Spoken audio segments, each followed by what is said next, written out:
It was a crisp autumn morning when Flight 769 from Dallas to New York began boarding at Gate C-17.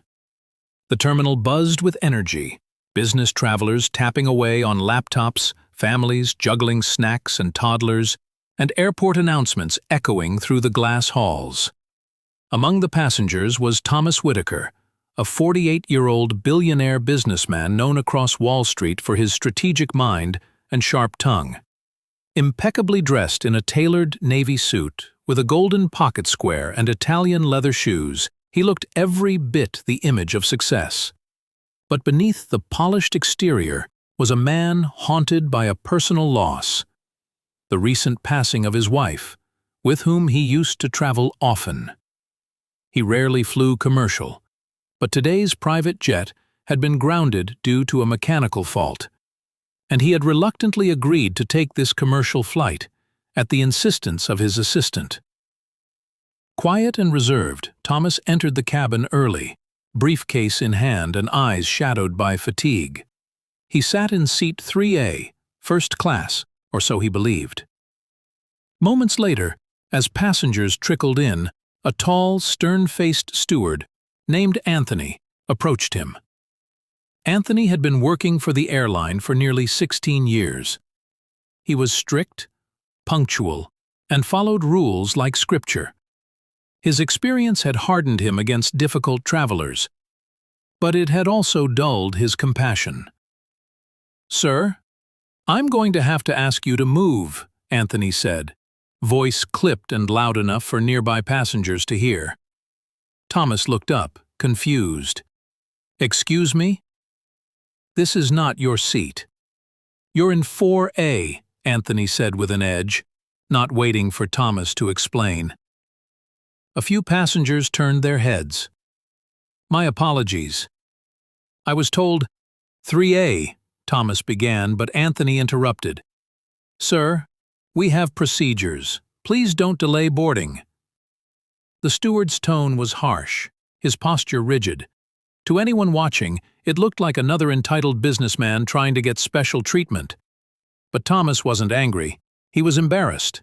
He stood slowly, nodded slightly, and moved to 4A without another word. The incident seemed small, forgettable, and most on board. But one person noticed more than anyone else. A young trainee flight attendant named Elena, who was shadowing the senior crew for her certification. Elena had grown up in a modest home in Queens. Her mother had been a maid for a hotel chain, her father a construction worker. She had learned early on the value of humility, kindness, and paying attention to how people are treated, especially in moments that don't seem important. As the plane took off and the city shrank beneath them, Thomas reclined in his proper seat and closed his eyes, the steward's voice echoing in his mind. Not because he was offended, but because it reminded him of a time he had spoken like that himself, years ago, to a "Was everything okay earlier with that passenger?" she asked cautiously. Anthony shrugged. "Just another guy thinking he's too important for seat numbers." Elena hesitated. "He didn't seem like that to me. He was quiet, apologetic." Anthony rolled his eyes. "You're new, you'll learn." But Elena couldn't shake the discomfort. Later, while serving drinks, she overheard two first-class passengers whispering about that steward who shouted at some poor guy for nothing. Another added, "Wasn't he some business mogul or something? Should have been treated better." The conversation lingered like a fog in her mind. After the flight landed and passengers disembarked, Thomas was among the last to leave. As he passed by, Elena caught his eye and softly said, "I'm sorry for earlier. That shouldn't have happened." Thomas paused, then smiled faintly, touched by her gesture. "Thank you. Most people wouldn't notice." That moment passed, but something had begun. Later that evening, back in New York, Thomas sat alone in his penthouse, the city glittering below. He thought not of the steward's rudeness, but of Elena's kindness. A simple human moment in a world often too busy to care. It stirred something in him. And for the first time since his wife's death, he opened the envelope she had written to be read, when the noise of life becomes too loud. In it she had written, "Kindness is the loudest thing we remember when everything else fades." That line echoed in his heart like a drumbeat. The next day, he instructed his assistant to find out who Elena was. Within a week, a formal commendation was sent to the airline on her behalf. But more than that, Thomas began funding a new internal program for the airline, emotional awareness training for crew, emphasizing dignity for all passengers regardless of class, background, or appearance. Anthony, who had received multiple complaints that month, was called in for training. At first he resisted, but during the sessions, he heard recordings of customer experiences and read anonymous letters from people who had been publicly embarrassed or humiliated for small mistakes. Slowly, the walls around his pride began to crack. One day, he asked to speak to Elena. They met in the crew lounge. "I think I owe someone an apology," he said quietly. Elena nodded, her voice soft. "It's not just about him, it's about all of us. We have a chance to be different." And he knew she was right. 2 months passed. The skies grew colder as winter approached. But something unexpected began warming within the corridors of Northeast Airlines. The internal training program initiated by Thomas had taken root. What started as a trial quietly gained traction, not just among senior staff, but among the new recruits who had often felt unseen in the chain of command. Elena, once just a trainee, was now being looked at as a quiet leader. Her composure, her empathy, and her ability to listen had started shaping a new tone for the team culture. But outside the airline, a bigger storm was brewing.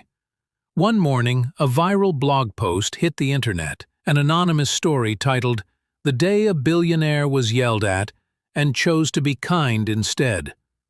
It was penned by one of the passengers on that flight.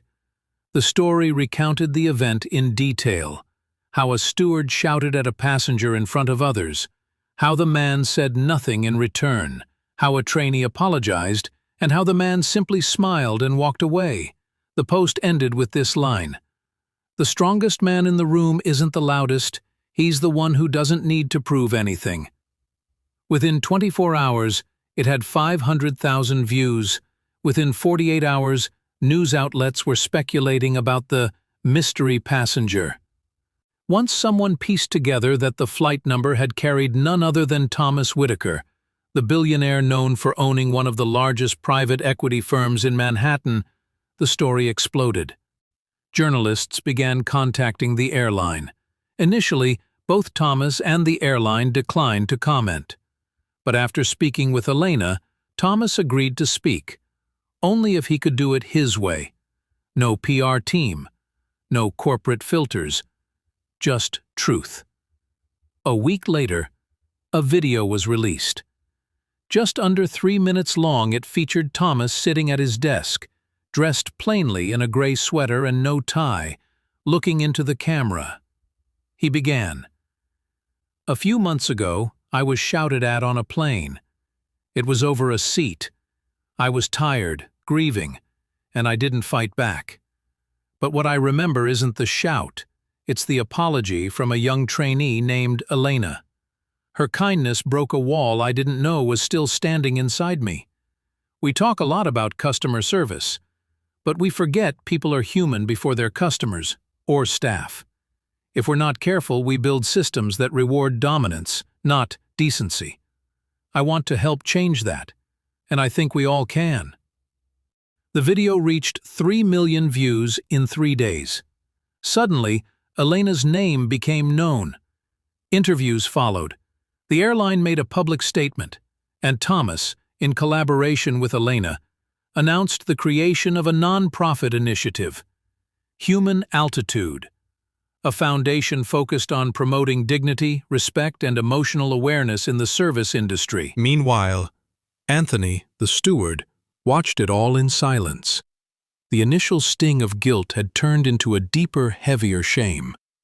His face wasn't mentioned in the blogs or videos, but he knew. Every mention of the loud steward hit like a weight. Then, something happened that shifted the arc of his own story. One morning, Anthony walked into the training center and asked Elena if he could volunteer for Human Altitude's local program. She looked at him for a long second, reading the sincerity in his tired eyes. "Yes," she said, "but not as a teacher, as a listener first." And so he did. Week after week, Anthony sat through sessions led by counselors, trauma-informed speakers, and emotional intelligence coaches. He heard stories from veterans, single mothers, teenagers, and even former inmates, all talking about the power of dignity, how small slights had left deep wounds, and how kindness had, sometimes, saved their lives. One session hit him hardest. A mother spoke of how her autistic son had been humiliated by a fast food worker for not ordering properly. The mother, fighting tears, said it wasn't the food, it was how people made him feel, like he was less than. That day, Anthony wept. By the end of the 8-week program, he was a different man. Not polished, not perfect, but awake. He requested a meeting with Thomas and Elena. They met at a small cafe, away from cameras or press. "I don't deserve thanks," Anthony said, his voice low. "But I want to say I'm sorry. Not just to you, but to everyone I ever dismissed or disrespected, because I thought rules were more important than people." Thomas extended his hand. "The fact that you're here saying this means more than you know." Elena smiled.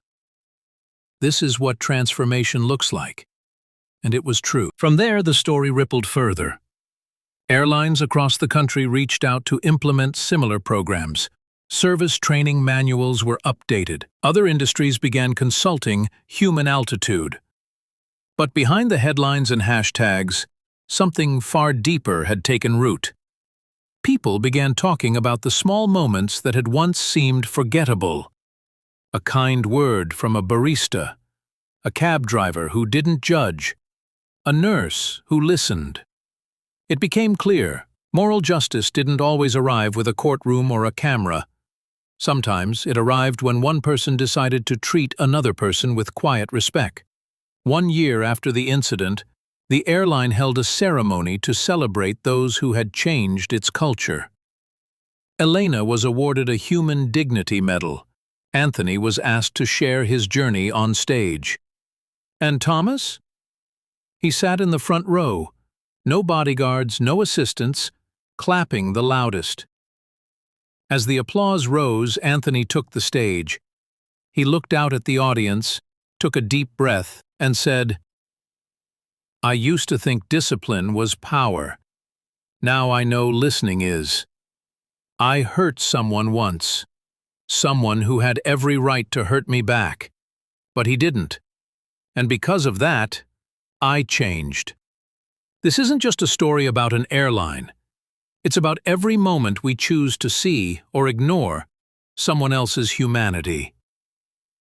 Silence fell over the room, followed by a standing ovation.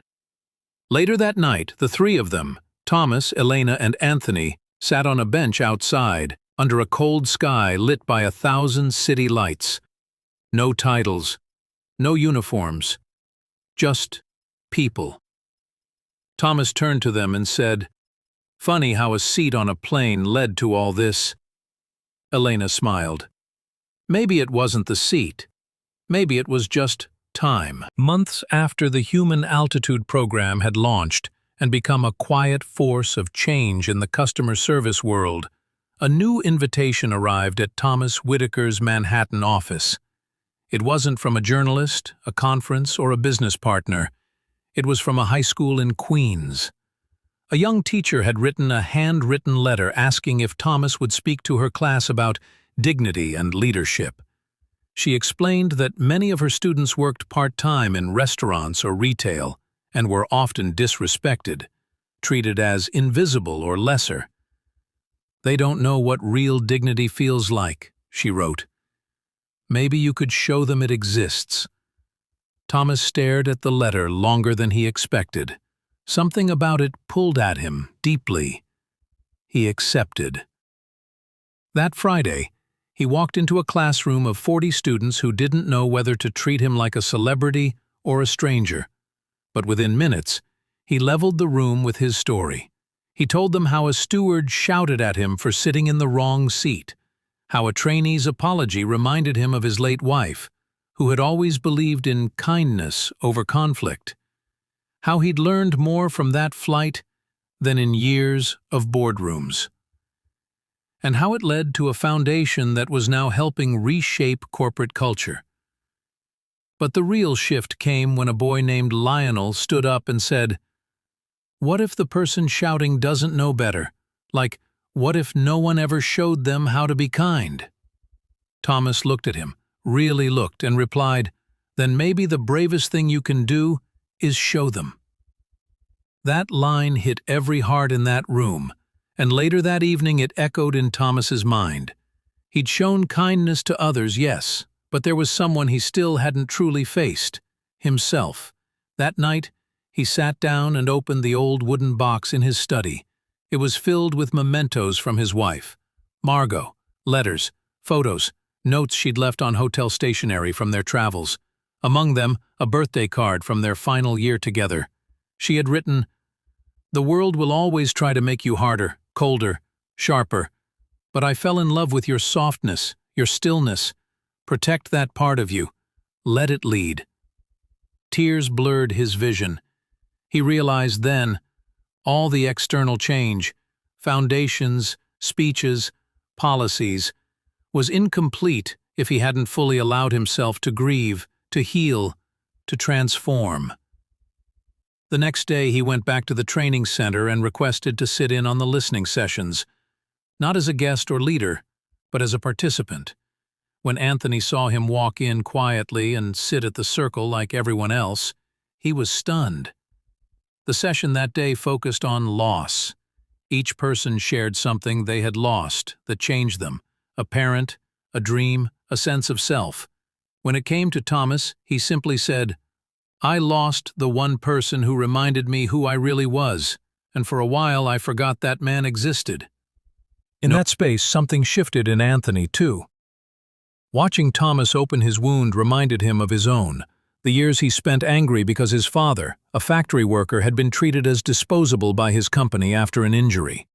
Anthony had grown up watching his dad's dignity decay, not from pain, but from disrespect. That anger had stayed with him, unprocessed, infecting how he saw authority and vulnerability. After the session, he turned to Thomas. "My dad died thinking he didn't matter. I think that's why I was always trying to be tough. Like if I was feared, I'd never be forgotten." Thomas nodded. Being remembered for fear is being remembered wrong. It was then that they realized something powerful. Redemption isn't just about being forgiven. It's about remembering who you were before the world told you to forget. And so the work deepened. Over the next year, human altitude expanded globally. Elena became the face of the movement, leading summits in London, Johannesburg, and Dubai. Anthony began co-facilitating workshops on emotional recovery for frontline workers. Thomas stepped away from day-to-day business and poured his energy into advocacy, writing a book titled The Quietest Seat on the Plane, which told the story in full, alongside stories of other everyday transformations. But the greatest legacy wasn't the press or the profits. It was the shift in thousands of small places, cafes where baristas were given voice, hospitals where janitors were included in leadership meetings, classrooms where students learned empathy as a skill, not just a feeling. One day, a letter arrived at Human Altitude's New York office. It was written in Spanish. Elena read it first. It was from a cleaner at an airport in Mexico City who had read about the foundation online. He wrote, "I used to feel like I was the floor people walked on. Then I saw your video. Now I clean every gate like it's my daughter's home. Dignity isn't given to me. It comes from how I see myself now." They framed the letter in the main office hallway. The final scene of this long journey came on an ordinary day. No press, no cameras, just a return flight from London to New York. The pilot announced that a special guest would be helping during the flight. Not for show, but for service. As curious passengers watched, a tall, silver-haired man in a simple Navy uniform began helping serve drinks, calmly, respectfully. It was Thomas. He'd volunteered to shadow the crew for the full flight, not as a billionaire but as a human being, and halfway through, as he handed a bottle of water to a young woman and said, "Thank you for flying with us," she paused. "You look like that man from the internet," she said. He smiled. "I used to be. Now I'm just someone who knows how far a small kindness can go." Years passed.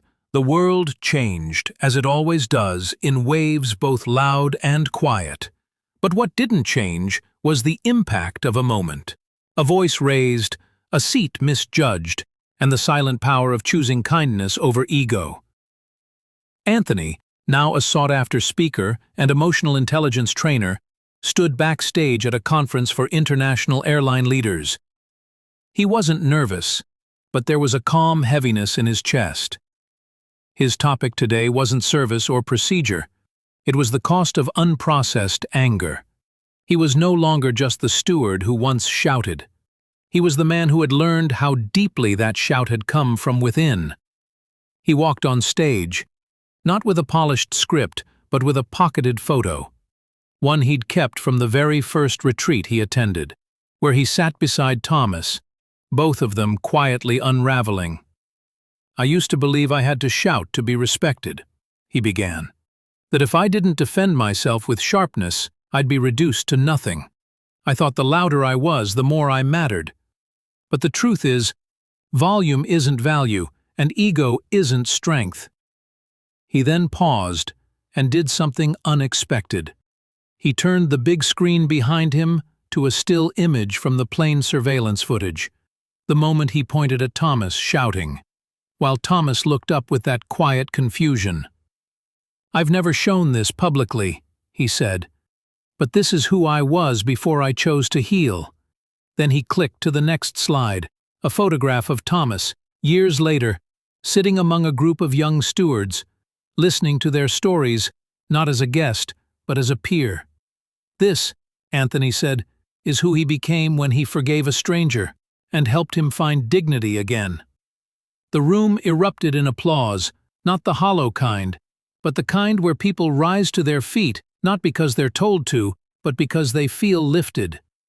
Back in the audience, Elena wiped a tear. She had known from the start what most hadn't, that transformation doesn't always come from punishment. It often comes from the permission to try again. Meanwhile, Thomas sat beside a retired pilot, listening quietly. He didn't want the spotlight anymore. He'd had that for decades. What he wanted now was to make room, for others to grow, to speak, to become who they were meant to be. That night, the three of them, Thomas, Anthony, and Elena, walked together by the riverside. Anthony spoke first. "I still think about my father," he said. "How he worked his whole life in silence with no recognition." Thomas nodded.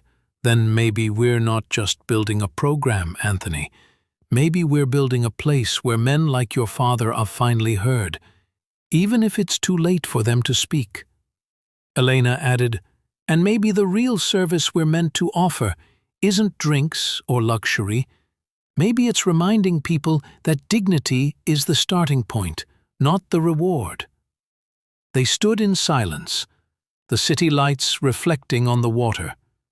In the months that followed, human altitude was integrated into over 300 airlines, train services, and hotel chains. It became more than a program. It became a philosophy. One day, a young steward in training named Malik, nervous on his first day, was handed a small booklet during his onboarding. On the cover was the title, "The Quietest Seat on the Plane." Inside was the story of a man who once yelled and another who didn't react, and how that single moment turned into a global movement. At the very end of the booklet, there was a line handwritten by Thomas Whitaker himself, before he passed the project on to new hands. "Your power is not in how loud you speak, but in how deeply you listen." Kindness doesn't make you weak. It makes you unforgettable. Malik folded the booklet and placed it in his jacket pocket. As he stepped into the cabin for the first time, he carried more than his training. He carried a legacy.